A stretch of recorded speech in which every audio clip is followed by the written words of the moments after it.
gentlemen, boys and girls, welcome to the 19th round of the singular classlessly thingamabob. I am very attractive. With me, as always, is the man who's going to give you the extra pickle animal style at the Nürburgring, Magas. Why, thank you, sir.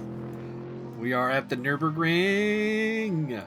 And, we got some ESR, TUGAS and eSRA action, multi-class round 5. Should be mentioned. I don't know why the admin has decided to do this.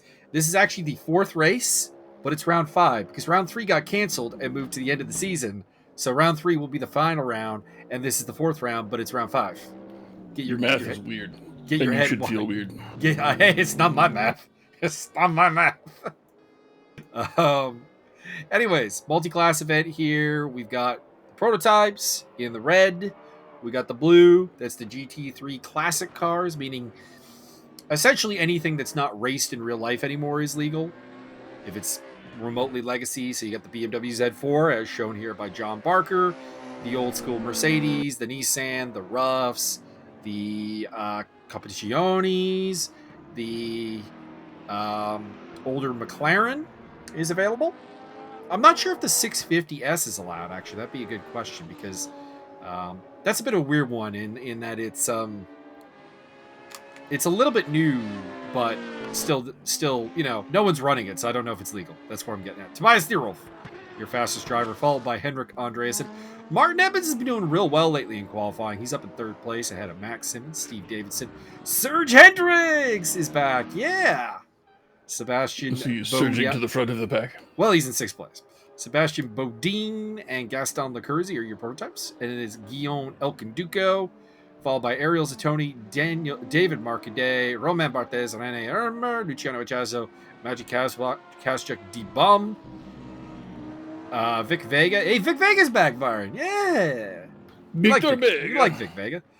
Derksen Sajar. Got that suitcase he opens up in that movie. We also have Derksen Sajar Benares, who is a new face to me. I don't remember you, so welcome aboard. And I'm trying to read very small text when I say that name, so it's probably wrong. And hopefully we get a closer look at it later on. So we got the warm up here, Byron. What are you? How you doing? How you doing? Update the people on life. Well, I had groceries delivered, including some new oven top cleaner, and it's working really well. I've got this one burner that when I moved in, the place had not been cleaned at all. And that was kind of part of the, give me a discount on the first month's rent, and I'll look the other way because I need to move now. And so it's just never come clean, and I've tried a bunch of different things, and now I've tried Goo Gone oven cleaner, and it's working pretty well.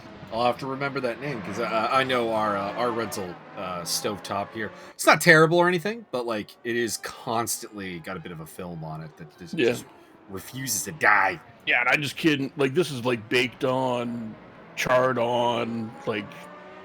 It's gonna take. I give it 3 go rounds of letting it sit for 10 minutes, and it's coming. It's cleaner, and it's not quite right. I just want the last of it to go away. I mean, progress is progress. Yeah, but I can see the end, and I want the end now. I want the payoff. I want instant gratification, or doom. I see. I think everyone wants instant gratification. If we're being honest, that's what everyone wants. True. You just want things to be done.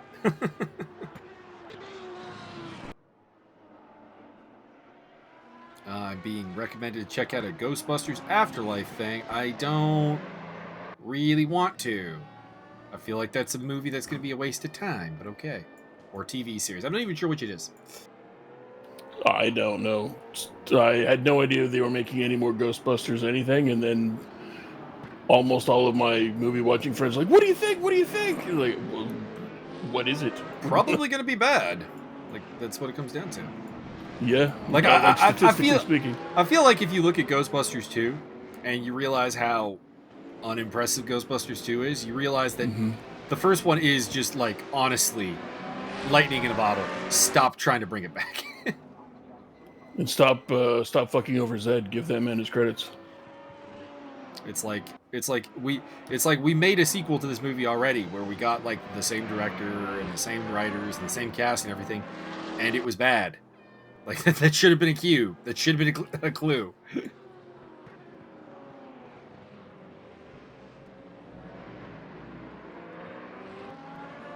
So we're still waiting here. We got 2 more minutes of warm up time as everybody gets a feel for probably a full tank of gas and all that jazz. We'll see what happens.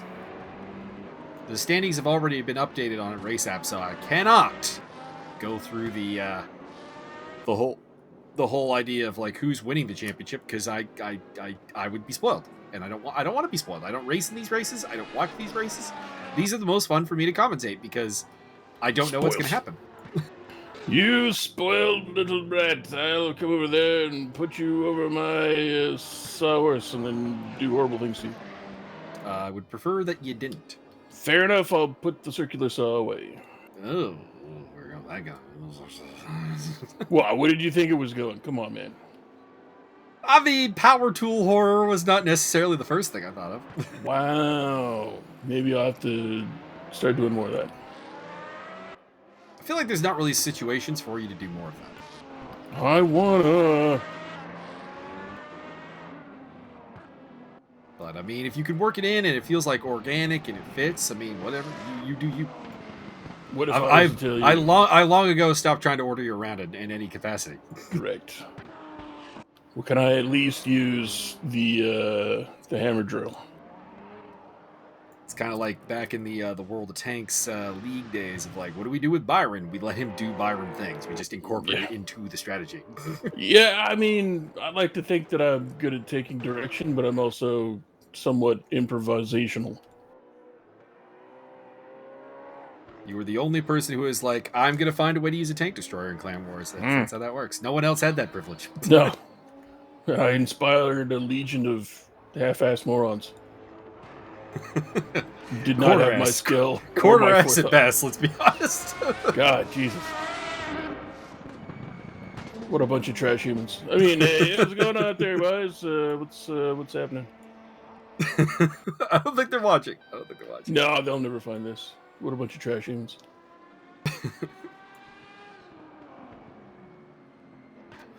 We get ready here. For those who don't know, I ran an esports team for World of Tanks that Byron was on for a time.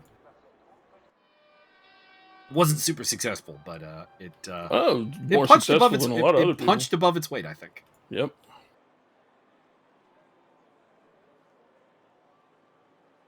Grid forming up here for the Nürburgring start. The run into the Mercedes arena. Looking forward to this race. Nürburgring allows for some good overtaking opportunities and should be reasonably easy to handle the blue flag scenarios. So I think we're in for a good race. It's also a track that I think a lot of people actually do know pretty well.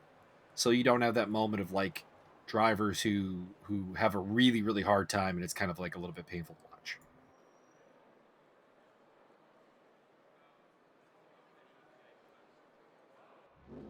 All right, here we go. We're waiting for the lights. And we'll be led by Tobias Thirol from the pole position for 1 hour of the Nürburgring. 1 mandatory pit stop for 2 tires, and we are off. An hour? That's not even going to be a whole lap. Well, if it was like the actual like Nordschleife, you wouldn't be terribly wrong. That's a long lap. But no, this is just a little bit of bump in there at the back there between Steve Davidson and I think that was Sebastian Bodine that he was getting into a little bit with there. But we're relatively clear through the first corner and into the Mercedes arena. Making their way around Tobias Thirol leading from Henrik Andreasen, Martin Edmonds, so no change there. And in the GT3 field, it is still Elke Duco from Zatoni and Marcaday. And your favorite, oh no! One of the 4 GTs in the wall. That is one of the Frenchmen. Looking for which one's falling down the order. Your boy Ramon may have got a little hands. Marcaday. Yeah, that was contact between Barthez and Marcaday. You're correct on that. He is Sujar Benares. Newcomer to the field. He's up in 5th place, and he's got the kangaroo Audi. Yeah. Huzzah. Get the Roo. Is that Qantas? Might be. What can Qantas do to you? Except Third lose your place language. with D-Bomb behind him, along with Magic Kazchuk. Good to see Kazchuk back. Devey Bomber. John Barker. What is it with Josiah Jerome and this whole not qualifying thing he's got going on? Because he's come from the back like every time. Maybe he gets home late. Could be. Maybe he wakes up late after a night out on the town and all the meth. Depends on what his job schedule is like. These races, of course, are on Saturday, which is traditionally, a day off. But at the same time, Josiah is very young, despite his advanced years of voice. And it could be just that he's actually on Friday nights he's doing a Barry Manilow impression. And, Barry White, sir. Barry White. But, well, yeah, either.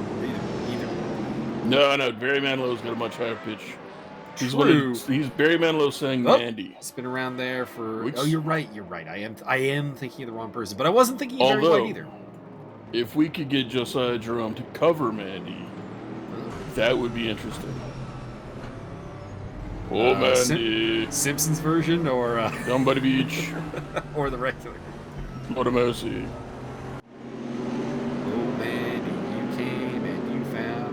Turkey. Magic Kazchuk overtakes D-Bomb as we discuss pop stars of the 80s, right? 70s. 70s, okay.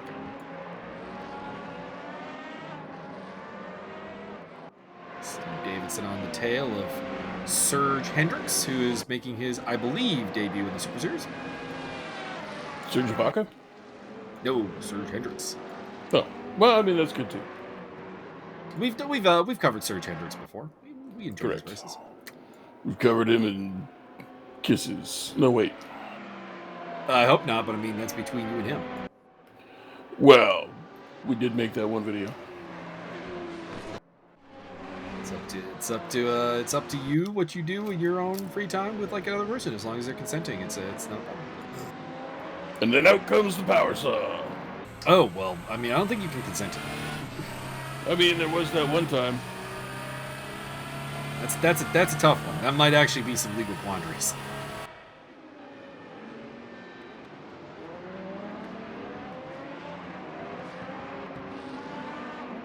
B-roll still in the lead. Andreasen, Edmonds, Simmons, Hendricks, Davidson. Although Davidson might be moving into the top 5 here. I think he will. Hendricks sliding wide through turn number 2. And that indeed is going to let the Audi factory car of Steve Davidson up into the top 5. Gaston Lecurzi and Sebastian Bodine. And then in the GT3 category, it is still Elkin Duco leading the way from Zatoni, Barthez. This battle for 5th place here between Benares, I'm going to go with Benares, and Magic Kazchuk, John Barker. Taking evasive action there is Ricardo Costa has this been around. You're just going to go with Benares because of the ship name. I don't even know what you're referring to. Wasn't the Benares, what's the name of a spaceship from something? Fuck, now I can't remember. Not that is instantly ringing a bell in my brain. Well, I'll have to look it up now. Gee, god dang.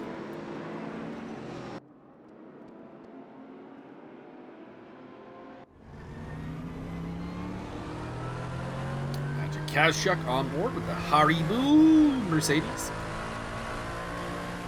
The tail of Benares. Yeah, I'd see. The problem is I don't know how to spell it. Yeah, that would be a first problem whenever you're dealing with anything like that. Correct. I remember that when I was trying to find one of those Lithuanian fighters on Tapology, and I'm like, shit, I don't remember his name. Like I remembered the name, and I'm like, but I have no idea how to spell that. It's not helping me. Oh well, Wikipedia's got a list of fictional spacecraft. That's probably a long list. Oh, side-by-side action between Benares and the Haribo of Kazchuk, who is not happy with being escorted to the track limits there. I don't know if anything really happened there. We kind of tuned into it a little bit too late, but it is possible. Sebastian Bodine having some problems today. Seen him sideways a couple times.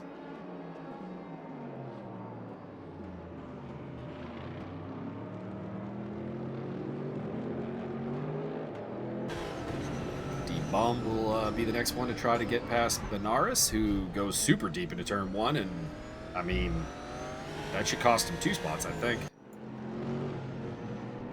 Further back, we got, or further forward. Hey! Ariel Zatoni sporting my favorite livery. Yeah! The Black Falcon with the dark green. I love that. Whoa. Big, big ups. Yeah, somebody's sideways there. I didn't make out. See if anyone's dropping through the order. It looks like it was Deep Bomb. Problems all around Benares. I have no idea if he was involved in that one, but it seems like if you're running near Benares, you might be in for a rough time. So I'm instantly in the Ariel Zatoni fan club this race because I do love that livery. That livery is sexy. Love it. It's just been changing every race, it seems. I guess when you have such a large pool of liveries, it's not really a problem. Henrik Andreasen defends against Martin Edmonds into turn 1 and retains 2nd place. And that was Steve Davidson, I think, spinning around. Yep. Confirmation is Serge Hendricks moves into 5th place.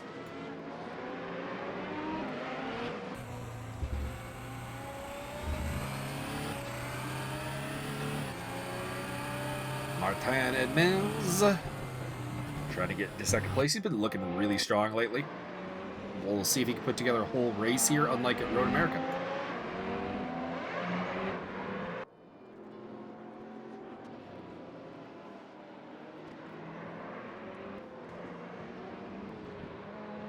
I cannot find a damn thing. I have no fucking clue what the hell I'm talking about then.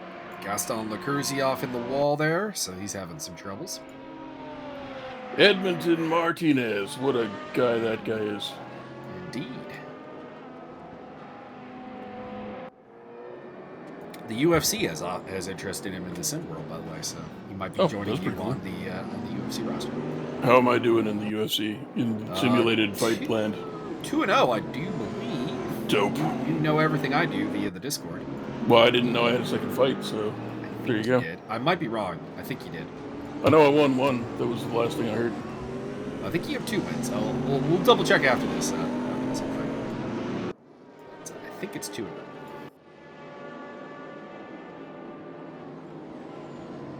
Kashchuk has gotten ahead of Benares again, as has Josiah Jerome. Josiah Jerome up into 5th place. The GT3 standings for this race. He's been really handicapped by whatever it is that's keeping him qualifying at the back. It's handicapped a guy who realistically probably has the talent to be a championship contender.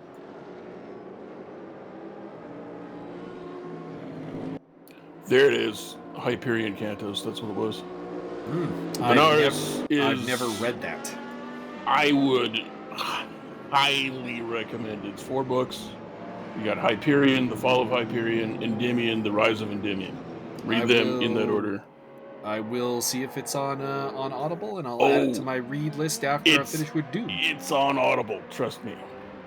The Benares is a river barge. It's not a spaceship. So I fucked that up, but it is a ship. I will add it to my reading list after Doom, which I am enjoying with a very good voice cast actually. Sean Pertwee's in it. I think Scott Brick is involved with that. Might be. Are you going through all 6 Dune books, or just? I'm just going through the first one. That is fair. I might do Dune Messiah and Children of Doom, but I'm not doing God Emperor. God Emperor is the one that's not my favorite. I don't think it's the ones favorite. after that are pretty cool. Heretics takes a while to get going, but it is pretty good by the end. Yeah. And Chapter House is. Yeah. But like they're sort of separate stories, and I'll probably like to a degree. Like obviously same thing, but like no, you have only Chapter one House and character. Heretics are like one contiguous story. Yeah. But like what I mean is like you can divide the 6 books up into basically Dune, and then Dune Messiah and Children of Dune are kind of paired together. God Emperor kind of stands on its own, and then Heretics and Chapter House. Yeah, it's like a 3-phase thing. The 3 novel problem. It's not like some series where like I almost regret starting to read The Exiled Fleet when it was incomplete because there were still books to come, and like I'm left hanging after book 5 going, but I wanna know.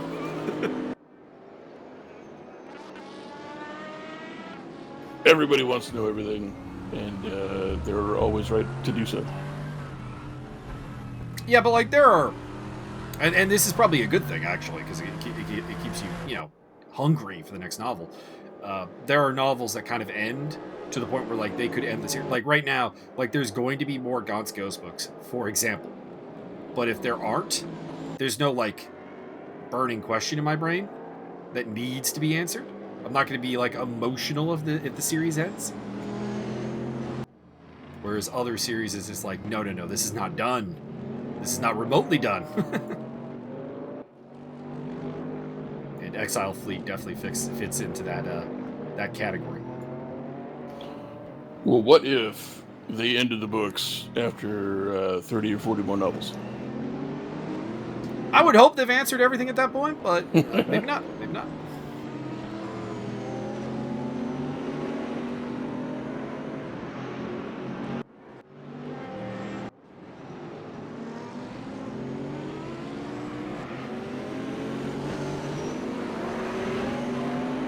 I do like how, speaking of Gaunt's Ghost, the last novel, Sergeant Bray, who's a that is an awkward looking car for Benares. I wouldn't be surprised if he's carrying some damage, actually. As Gaston Lecurzi has in this one. Vega pounce on him. Yeah, he's definitely crabbing very badly. That Audi is in trouble. And some blue flags coming into play here. While they're battling for position, Vic Vega will get the overtake done. But the process did cut off a red prototype, which I think is Henrik Andreas. And by the way, no Andy D today. No Andy D. Perhaps the D stood for demoted. Oh, you need to get into the pits there, Mr. Benares. You need to get in the pits. You've elected to go for the lap. That car is looking incredibly painful. She is crabbed very badly. Lobster. Like, I know the pit window hasn't opened. I know you can't do your mandatory pit stop, but you cannot drag that car around. You are losing far more time than it would take to go into the pits. So I'm hoping we see Benares go in the pit lane here, but we'll see. He does break for the pits, okay. That's good, because he was looking very awkward out there. This is cue the Jared Key sound. I wish he would so fucking.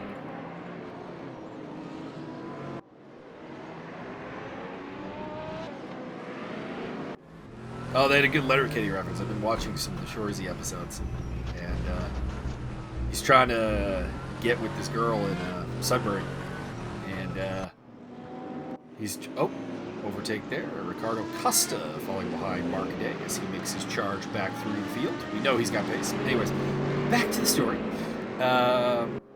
So it's he's got a date with her, or I don't even know if it's a date, but they're like agreeing to meet up for coffee. And he's like saying how he's like, I would be so good to you. She's like, says the guy who was wheeling on his dealing on his two friends' moms back in Letterkenny. He's like, 1, they weren't my friends. 2, they were dealing on me. Pit window opens.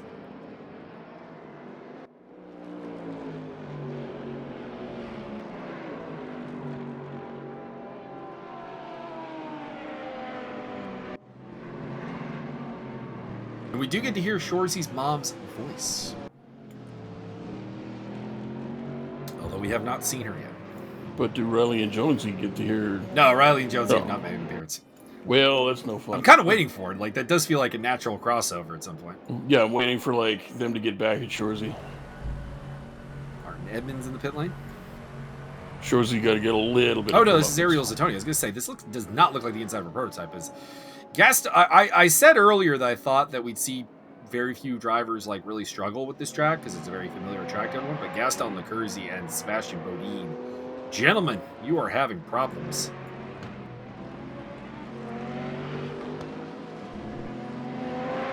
Looks like Benares has exited the race along with D. Baum.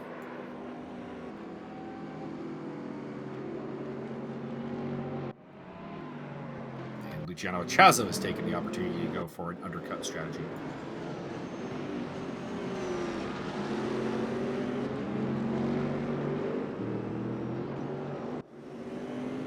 Yeah, the only crossover character from Letterkenny that I've seen so far is Anique. Derry's girl, the French girl.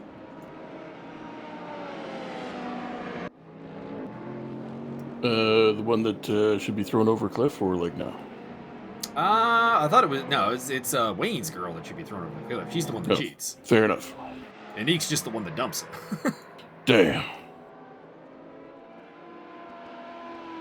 She makes an appearance with Tessa Bonone and I don't remember his name. The guy from TSN, and I know that doesn't help because there's a bunch of them, but I don't remember his name. It's on Right No Tool. I forget which one it was that was on there. I think Dan O'Toole's the short, blonde, sprightly one. I think on Right then. Anyways, they're doing a round table thing where they're discussing the dirtiest players that they've ever come across, and of course, Schwartz's name comes up. That is fair.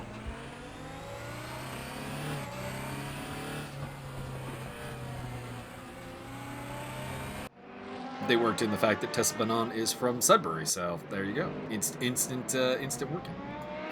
And then henceforth there shall be a Sudbury Saturday night.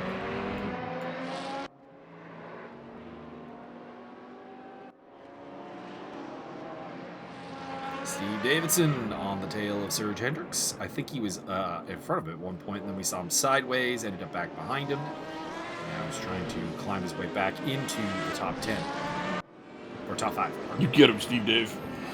David Marcaday's charge through the field continues, overtaking John Barker for what is now P6. Although, once the pit stops sort out, I think he'll be behind Zatoni and Chazo. So I'd say he's probably about P8 right now. Effectively. That's a lot of P. We'll see. Zatoni is now kind of in traffic, so it'll be interesting to see if he gets slowed down, and same with the Chazo. Because I think they might have pulled the ripcord on their undercut strategy a little bit too early, maybe like 3-4 minutes too early. It's like a lap or two. But we'll see. We'll see how it all figures out. Might have also had damage, of course. We didn't see them get damaged, so I'm assuming this is a strategic decision, but it could be, it could have been their hands being forced.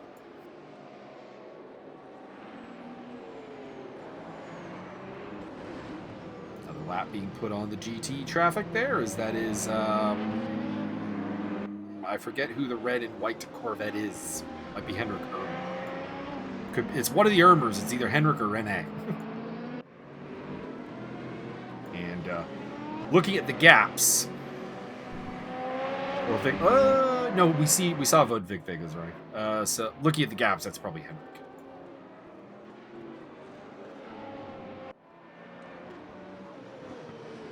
As Martin Edmonds continues to trail Henrik Andreasen, neither of them seem to have an answer for Tobias Thierolf on this day. But early days yet, we still have a pit stop. We'll see how things go. Also, I know fuel calculation came into it for the prototypes in Road America as Ricardo Costa headbutts the wall. And if I were him, you're already in the pit lane. Just take it down the pits and get that fixed up.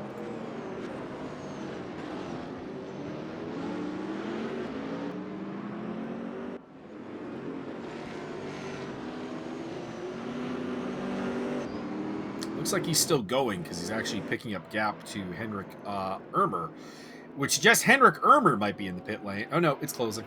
Okay. So it might be. I hope Ricardo Costa took the opportunity to get a pit stop in there and get that car fixed up, because that's not going to be pleasant to drive the way it was damaged. Steve Dave, still 6th place. Gaston Lecurzi is the first of the prototypes to make a pit stop. Makes sense. He was having a real rough day, a couple of spins. I assume those tires were not in great shape as he falls off the lead lap. And we have confirmation that Costa has made his pit stop.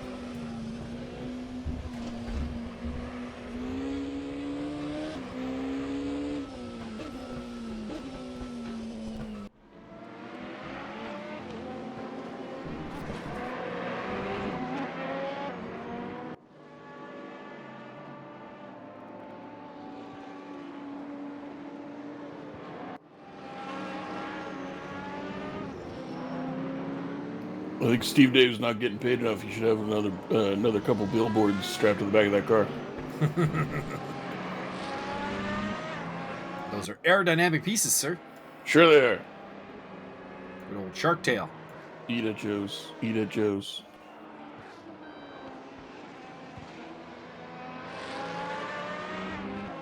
It would be prime real estate for sponsorship, though. I will say that. Little neon blinky sign.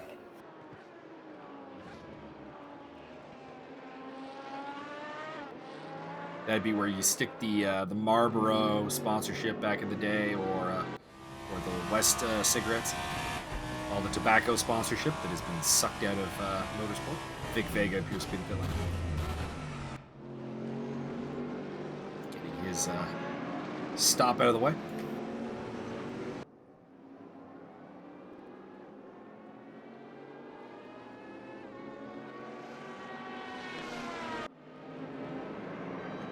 And pressure is still on. Oh, Andreasen getting overtaken by Martin Edmonds. So never mind, pressure not still on. Edmonds has just got the job done finally. And as I say that, he loses the spot right back in turn 1. Oh no!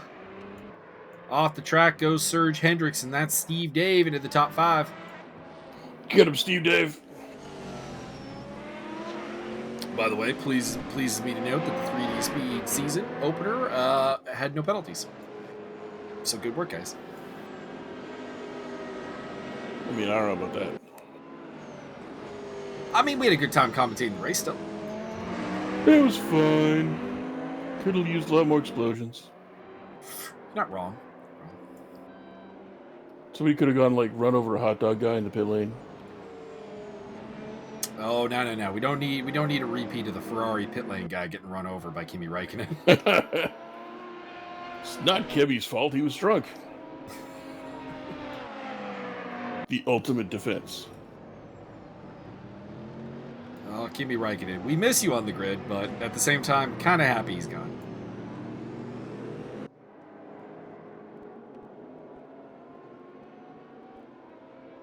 Wish he would have taken Fernando Alonso with him. And it's not Fernando Alonso. It's not Fernando Alonso hate. It's just that watching Fernando Alonso, 2-time world champion, drive around in a mid-pack car, it's not great. It's kind of the same with Seb Vettel being at Aston Martin. Like, if they're not competing for world titles, what's kind of the point?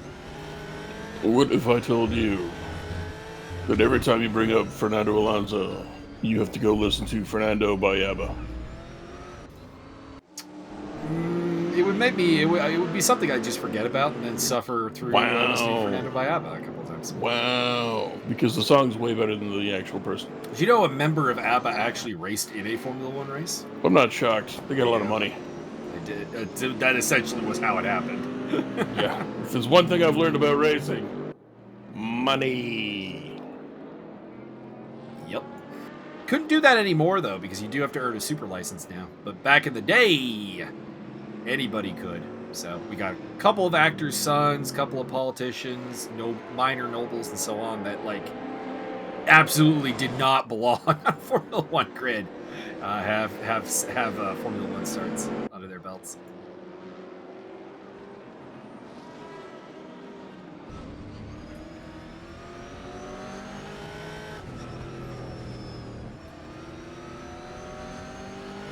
Can't really think. I think the '80s might be the last time that really was happening. Maybe a couple people in the early '90s as well. Jay Leno? Never Jay Leno, no. Because his chin's not aerodynamic? I think it's more that he's just into muscle cars. Is it because he's so unfunny he just bring the speed down? I could see him racing in the series that Michael Fassbender is the champion of. What? Michael Fassbender, big in driving. Well, I mean, he is Magneto, therefore cheating. Probably. I don't remember what series it is off now off the top of my head, but Michael Fassbender does have a semi-pro racing career, and it's going well. Oh, Lord! Voice. Sebastian Bodine going sideways there, and John Barker and Rene Ermer having a good fight. Well, Ariel Zatoni has caught up to them. Might be regretting the undercut decision now because he's going to lose time driving with these two.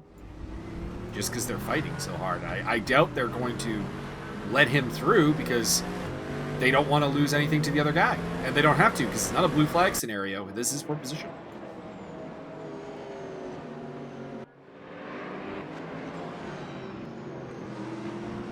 Love that livery. So happy somebody's driving it. Love it.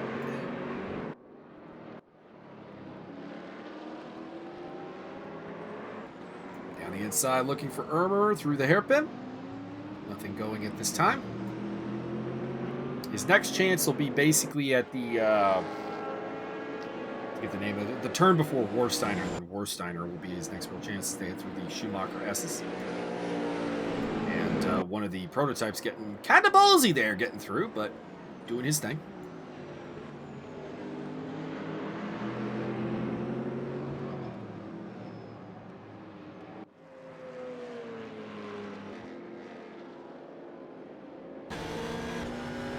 So head towards the NGK chicane.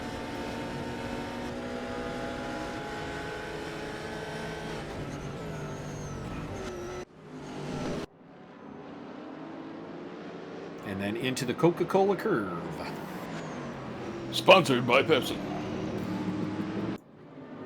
Nürburgring is one of the few, is one of the pioneers actually on the whole, like, just let the sponsors name the turns, because none of these turns have permanent names. Like, it's Mercedes Arena, Ford Curve. The only permanent name I think on the track is the Schumacher S's, because it's of course named after Michael Schumacher. Can we perhaps Sony going around the outside of Mr. Rene Ermer? Can we perhaps get a little sponsorship of like some facilities around there? We could have like the Dick Pill Center. Oh. Ermer not giving up. Doesn't seem to particularly realize that this is not his fight. His fight is with John Barker. What he needs to do here is let Zatoni go, and let Zatoni go and attack Barker for him.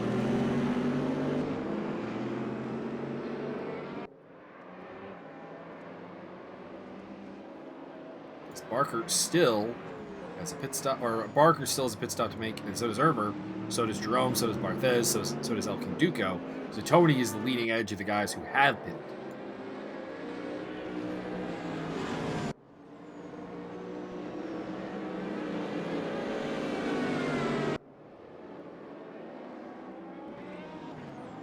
John Barker lets him through without too much fuss and tries to avoid losing time as much as he can.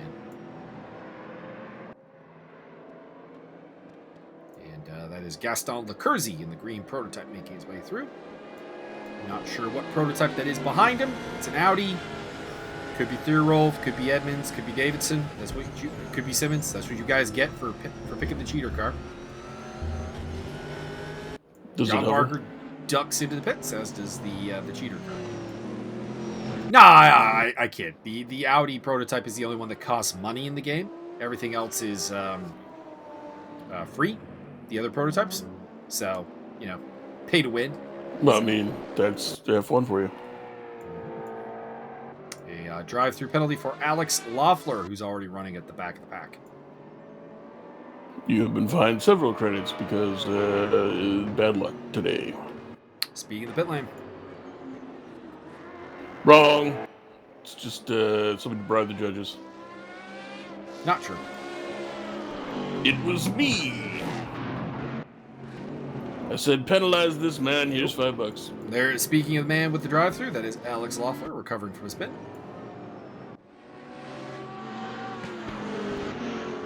Coming out of the Mercedes Arena. John Barker rejoins the flow of racing ahead of Ricardo Costa, but behind Vic Vega. So Sebastian Bodine has a twirl around.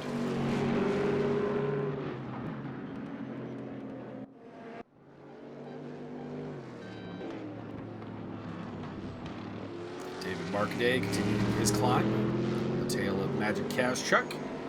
So once the pit stops settle out, he's going to be ahead of Ermer, but I think he's going to be behind the other three that have not stopped yet. So he'll be in P7, maybe P6 if he can get past Cash Chuck in the Haribo Mercedes.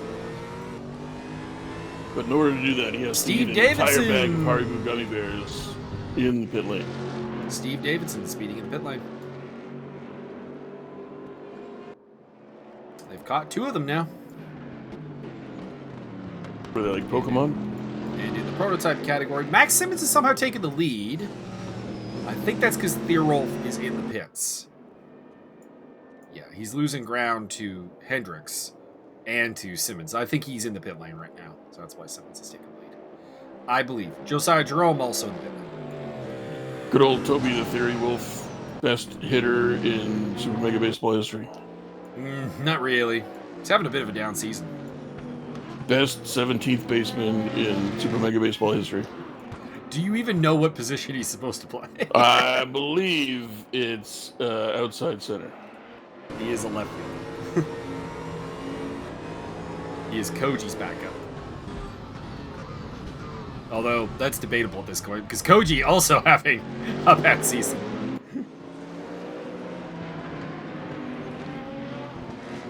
Oh, David Marcaday does end up ahead of Josiah Jerome. Interesting. I thought Josiah would easily come out ahead of him. That is not the case. I wonder if Josiah had a long pit stop there, or if maybe John Barker had a long pit stop. I don't know. I would like to start a petition to have shortstop renamed inside center. I've always wondered what the deal with the shortstop position name really is. Well, it used to be for midgets. It really didn't. Like, shortstops do tend to be shorter, but, like, there's nothing inherently short about the position. We should start a new trend. All shortstops need to be 7 feet tall. See if that Mike Bordick is not a particularly short individual.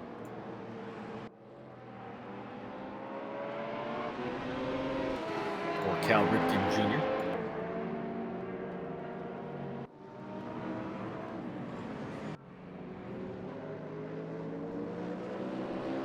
Omar Vizquel's and the shortest person to ever play baseball, Alex Rodriguez. Wasn't it Stubby Wade who is actually the shortest player in baseball history? I think he was like 5'2". Something like that. What about Stubby Clapp? Stubby Clapp wasn't that short though. He was like almost 6 feet tall. He was like 5'10", 5'11". We do know the shortest baseball player of all time, Muggsy Bogues. Or basketball player, but good old basketball. 5'3", one of the men who could not physically dunk. He played in the NBA. The other one being Michael Jordan. Sir, that's not even funny.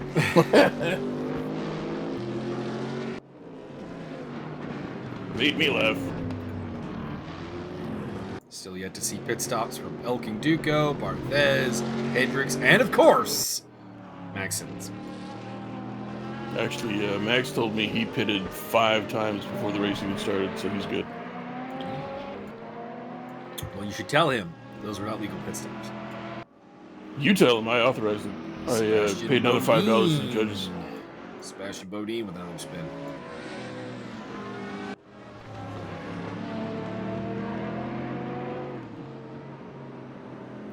Tony getting lapped by the battle for second place between Martin Edmonds and well, that's Andreasen actually on the tail of Theorolf now.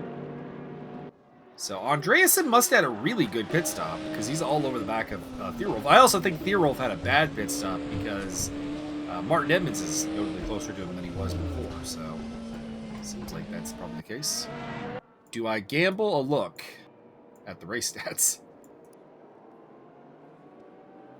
And if you do, you'll have the whole season spoiled for you. Nope.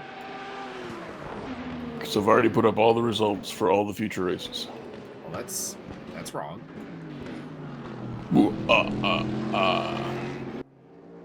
Marcaday still on the tail of the Haribo car. Let's see here. Race stats. Pit stop details. So Theorolf's pit stop took 1 minute 12 seconds. Andreasen's 1:06, 1:02 for Martin. So I am correct that Theorolf's pit stop was a little bit longer than the other ones. You must have had 3 tires changed. Might have had all 4 tires changed. Steve Davidson's was notably longer, so I think it's probably Gotta put up new sponsors on that billboard. The prototypes, interestingly enough, are taking longer in the pits. They're taking about a minute to like even a minute 30, whereas the GTs are only taking about 30 seconds to maybe 40 seconds for the pit stops.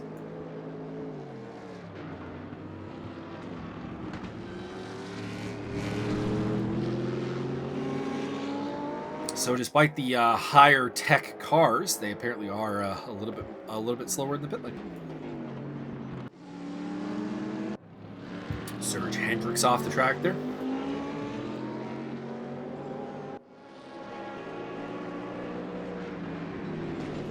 Having recently taken his pit stop, so maybe getting caught out on some cold tires.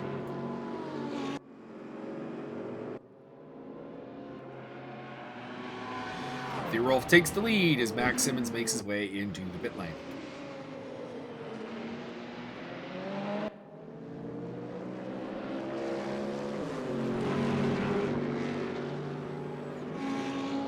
Marcaday, I thought we'd get past Kazchuk a lot quicker than this.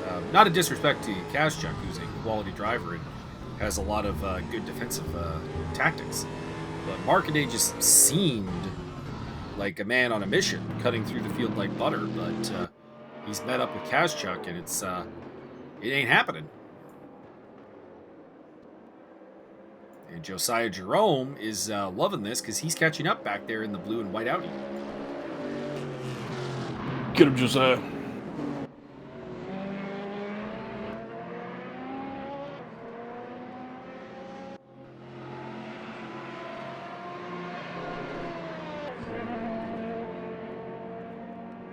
There are race leaders, Tobias Thierolf and Henrik Andreasen working their way through. Still waiting on pit stops from Elkin Duco and Marthez.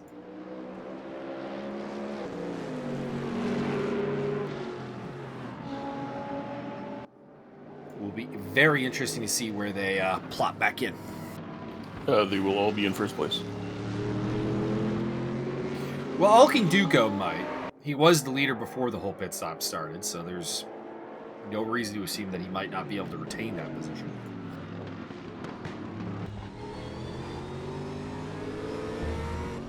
Vic Vega, you have been penalized your entire inheritance. Nah, he was just giving us a look.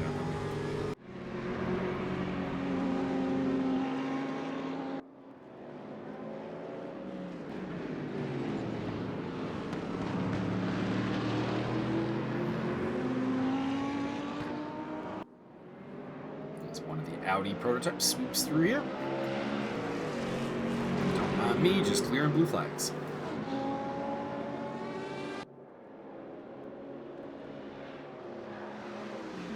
I think that's Max Simmons. I think he's the one with the yellow highlights. Ariel Zatoni, you've been penalized your first 17 children. What if he doesn't have 17 children? Well, better get started.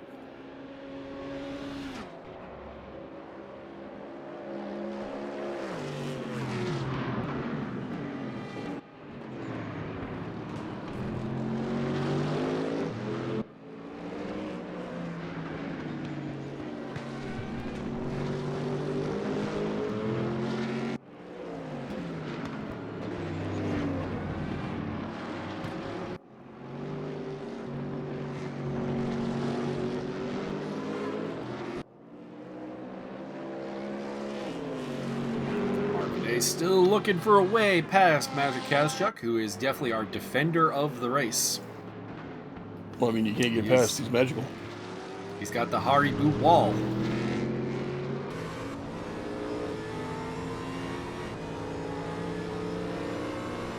Heading into the hairpin again. Check out on board with the Ford GT of David Marcaday. They're actually pulling away from Josiah Jerome now, so Marcaday's got some pace.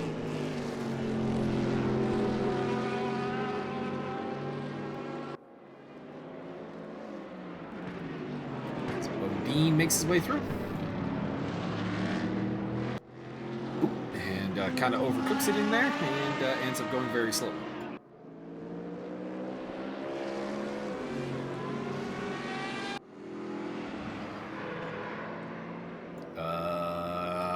Do you think Gaston Lecurzi has decided to explore the clouds? He may, in fact, have been taken by eldritch fiends, dragging him into the void. Might have indeed.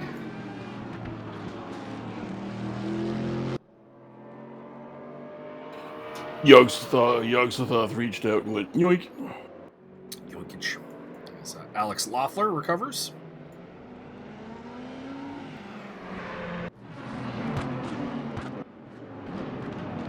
So it looks like Lecurzi is back. I'm not sure what happened there. Looks like he's running again. I hope he's not running. He's not going to be able to keep up with them cars. Okay, down the inside. Might have it. And he does. Oh, no. Kazchuk coming back at him, coming out of the arena. Blue flag's also our thing here. Serge Hendricks coming through. But it does look like David Marcaday has gotten the job done heading into the Ford curve.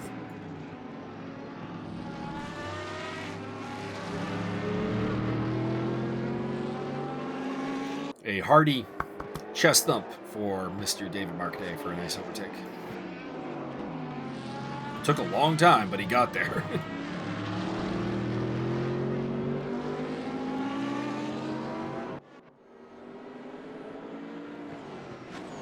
Rene Irmer running in 10th place.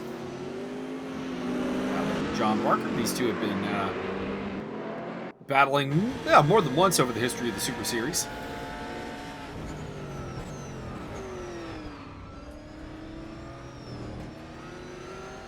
I think the loser has to move to France. There is no way for us to enforce these conditions. There's always a way.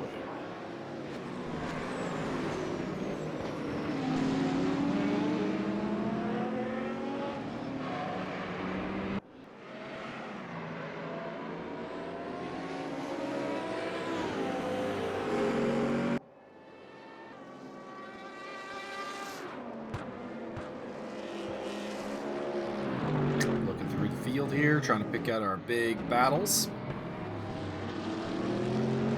Don't really see anything more pressing than this one, to be honest. Nobody else is within a second of the car they are battling.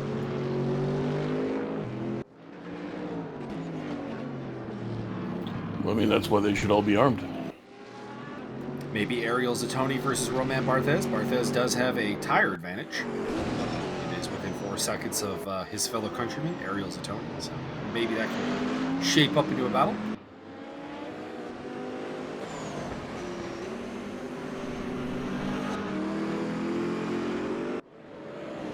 Kazchuk is still close enough to Marcaday that might be a thing. Josiah Jerome is in the vicinity.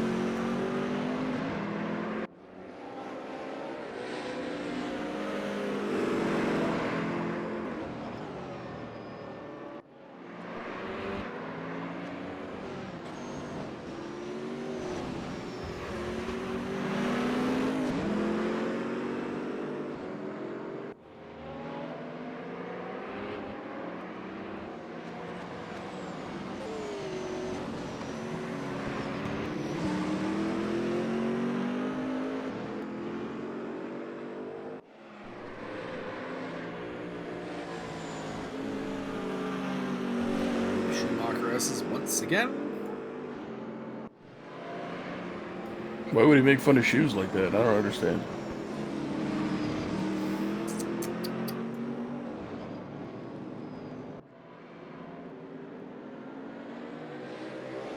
Michael Schumacher's kid, Mick, still not doing anything in F1. Disappointing. Does everybody call him Mickle? I always assumed it was a nickname, but like he was like Michael Jr. No, his name is actually Mick, which is all right. It's terrible. And we're getting a little bit closer to John Barker. He's had last season was like a complete waste for him, but like this season, he's getting kind of pantsed by Kevin Magnussen in the inter-team battle. Down the inside, here goes Irmer. And we go to Martin Evans. Sorry, Martin, but that's not what we want to see right now. How dare you besmirch the good name of Edmonton Martinez? We wanted to see Rene Ermer complete his overtake on John Barker. I could see that he did it, but I would have liked to have seen it.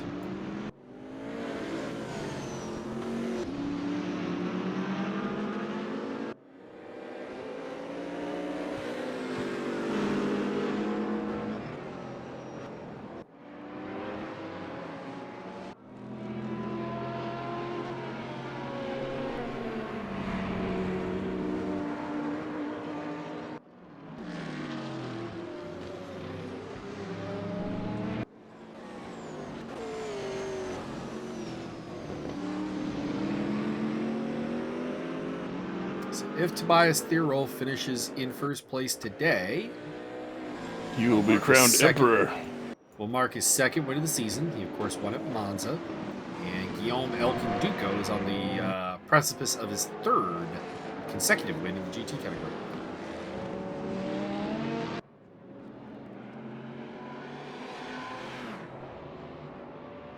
Edmund's on the tail of Henrik Andreasen, so this battle is back on. Being a little bit cooled off for a bit for second place.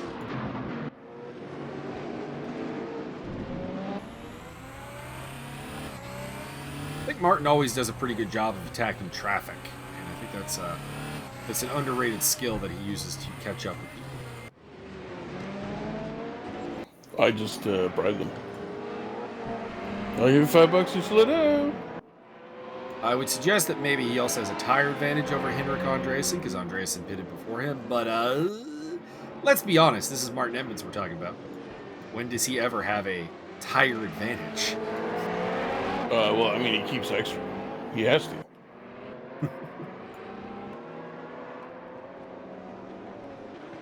You ever want to completely handicap Martin? Challenge him to an ACC race where we limit tires and make him do a tire stop. But two stops with only 2 sets of tires, he'd probably fall apart. What if he could only get 1 tire changed per stop?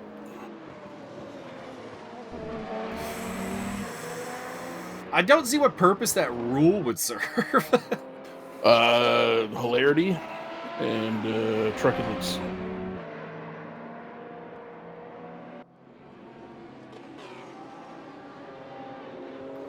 So apparently the guy who plays the Flash has gone completely insane. Yes. Apparently the latest thing I've seen here is he's kidnapped somebody and vanished after trying to fight the entire nation of Hawaii. Uh-huh. I don't understand, and it's going to be an interesting movie of the week. Yeah.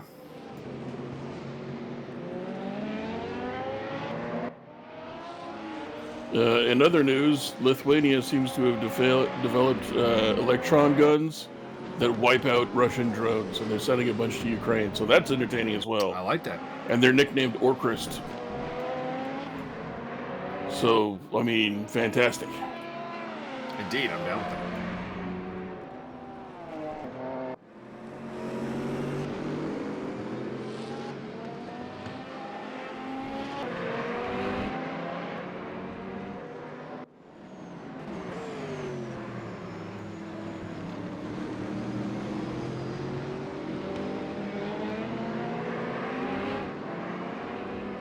And what if I was to tell you that Martin Edmonds is going to wipe these suckers out and then win the whole race? Well, that would be an impressive feat. I mean, he could definitely wipe out Henrik Andreasen, but I don't know about anybody else. Put him in the wall!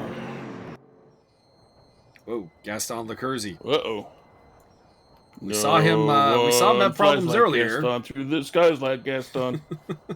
Saw him struggle have a thing early on, but Josiah Jerome, you have been fined 2 octaves of your voice.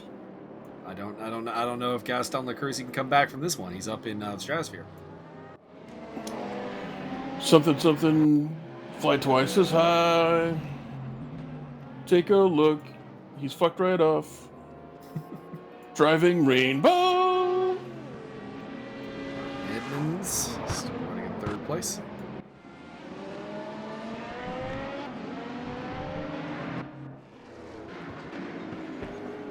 David Marcadet running in 5th in the GT3 category. had that long battle with Magic Cash Truck. He's trying to haul in Luciano Achazo in the green Alpine up ahead.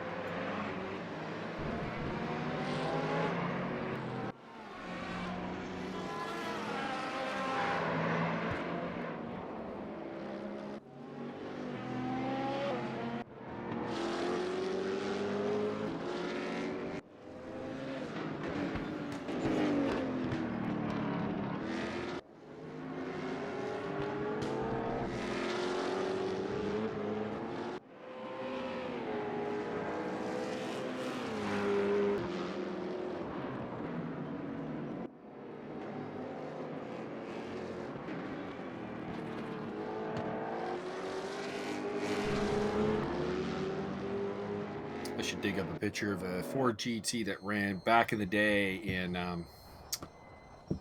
the North American GT racing series that had it was a Metallica cover. Ride the Lightning was the car. It was pretty good. I think Gaston's gone on quite the recursion. Indeed. Hey, ooh, that's a good one, sir.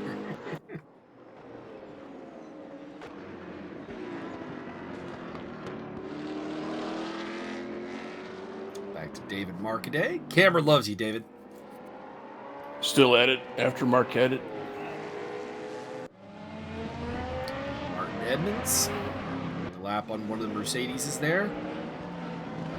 By process of elimination, it's got to be Elkin Duca because that's not the, or that could be, that's not the livery Costas running, or Zatoni or Castro. And he's been leading so much this race that we've really actually have not gotten a look at Elkin Duca today, like at all.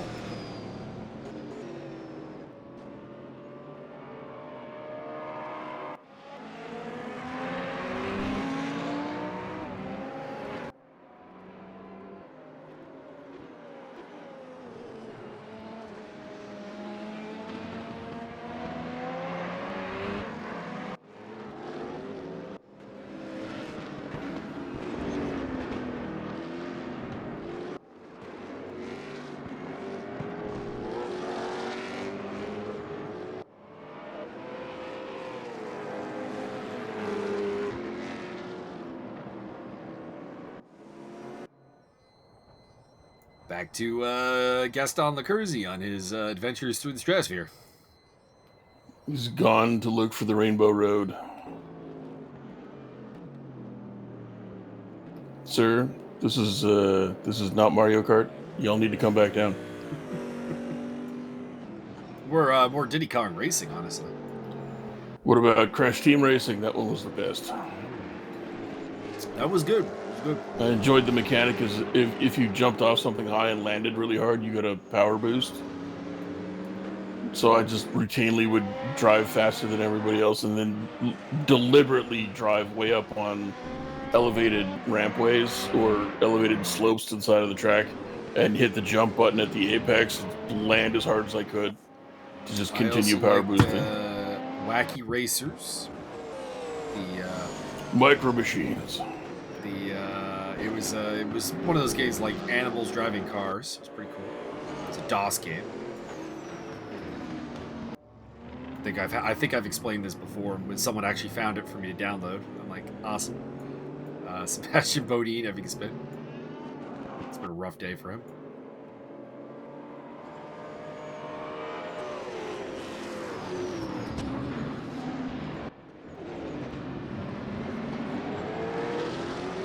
Marcaday is catching.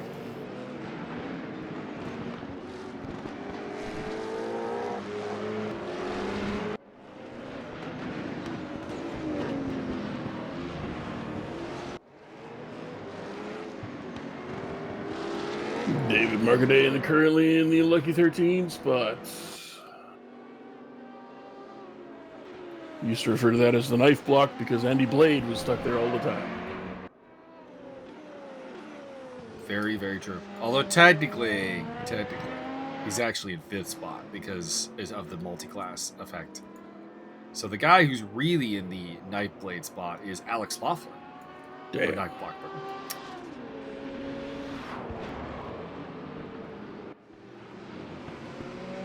been watching through Babylon 5 again because great show, fantastic show. And just got to the episode the other day that introduces Walter Koenig's character. Shows up and has the excellent line of, he's a telepath for those who are unaware, and he's just standing in the room. He looks at one of the characters named Michael Garibaldi and just goes, "Anatomically impossible, Mr. Garibaldi, but you're welcome to try anytime."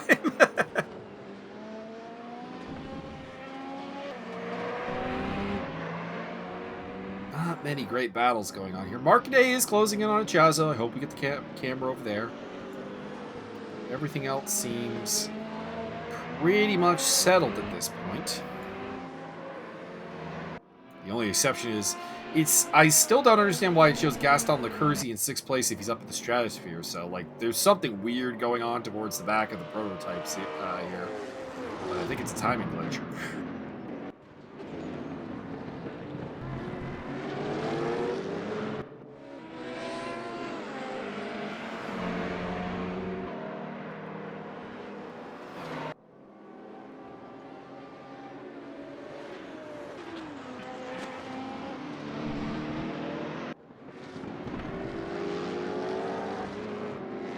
We are. Marcadet on the tail of Echazo. One would think the camera would just stay parked here, more or less. I think it's definitely the battle that has the most potential to actually kick off as they head through the forward curve. Heading down towards the hairpin.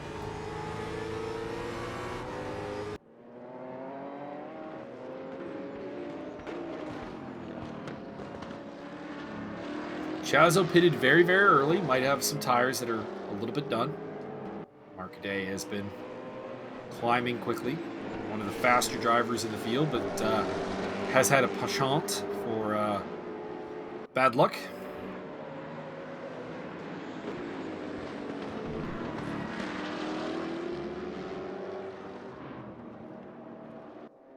He is the Oudinot of the field. The Udon Noodle.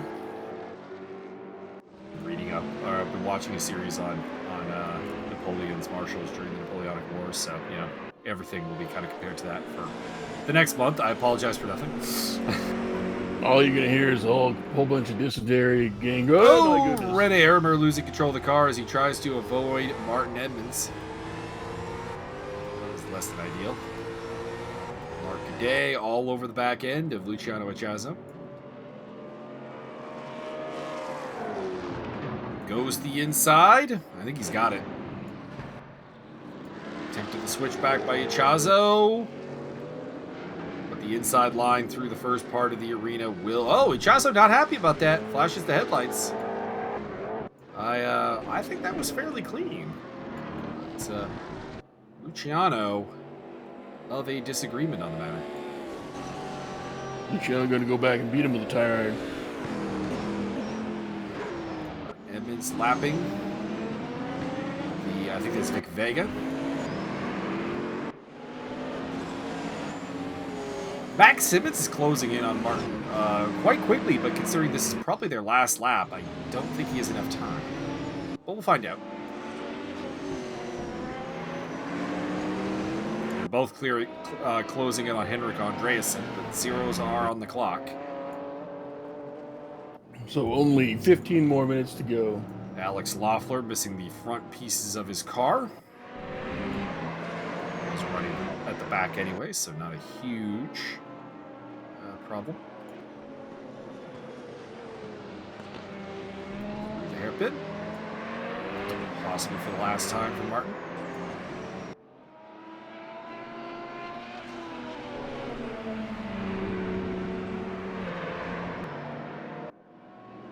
I say possibly because it's if Theorolf got across the finish line before the zeros came up, we got another lap, but I'm pretty sure he didn't, and because the gap is just not large enough.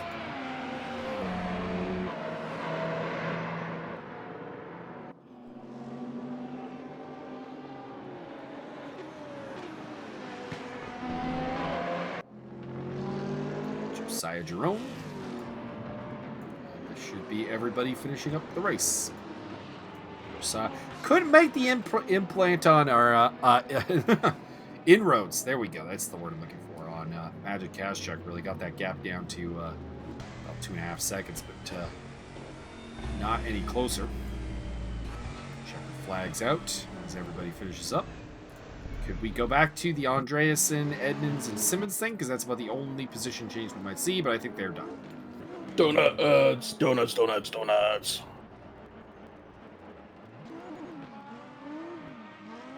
And Josiah Jerome, give me your wish, Byron. Donuts. See Steve Davidson head through Schumacher S's for the final time. Worst into the chicane. So that was not the Schumacher S's, pardon me. That was the worst I knew he's coming out of.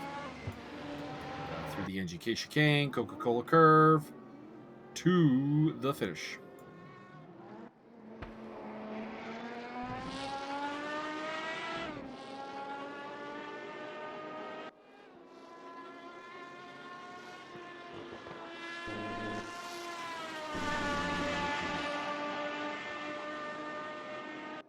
Serge Hendricks going to come across in 6th place. It is crediting Gaston Lecurzi. I've just pulled up the results as completing 34 laps. I don't know how. He was up in the stratosphere for the last 10 or so. But maybe that was a problem of communication between him and the spectator computer. I don't know.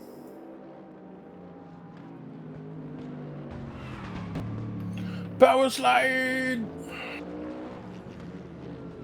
Your final results: Tobias Thierol winning from Henrik Andreasen, Martin Edmonds, Max Simmons with the fastest lap, Steve Davidson, Serge Hendricks, Gaston Lecurzi, and Sebastian Bodin. And in the GT3 category, it is Guillaume Elkinduko, Ariel Zatoni, Romain Barthez, David Marcaday, Luciano Achazo in 5th place, Magic Kazchuk, Josiah Jerome, Vic Vega, John Barker, and Rene Ermer rounding off your top 10, followed by Ricardo Costa, Henrik Ermer, and Alex Loeffler. Lost along the way Deep Bomb, as well as newcomer Sugar Banyeras. Sugar Buns.